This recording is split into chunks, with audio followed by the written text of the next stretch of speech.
Guys, আপনারা গেমের মধ্যে অনেকে আজব আজব ঘটনা ঘটতে দেখছেন, কিন্তু আমি লিখে দিতে পারবো আজকে আমাদের ম্যাচে যেই ঘটনাটা ঘটছে এটা আপনারা কখনো দেখেনও নাই, আর আপনাদের সাথে কখনো এরকম ঘটনা ঘটেও নাই।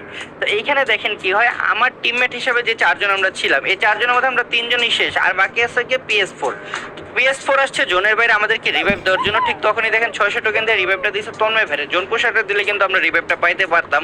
তো এই জায়গায় আসছে রিভাইভ পয়েন্টে রিভাইভ দিতে জোনের বাইরে, ঠিক আছে, 2 নাম্বার না 3 নাম্বার জোনের বাইরে যেন আসছে। ঠিক তখনই PS4 বলতেছে ওরা নাকি কে মারতে আসছে। ভাই আমি তো পুরো অবাক, এই জোনের বাইরে মারতে আসছে, তার উপরে আবার অবাক হয়ে যে জিপ লাইনে থাকা অবস্থায় কিভাবে মাইরা দিল।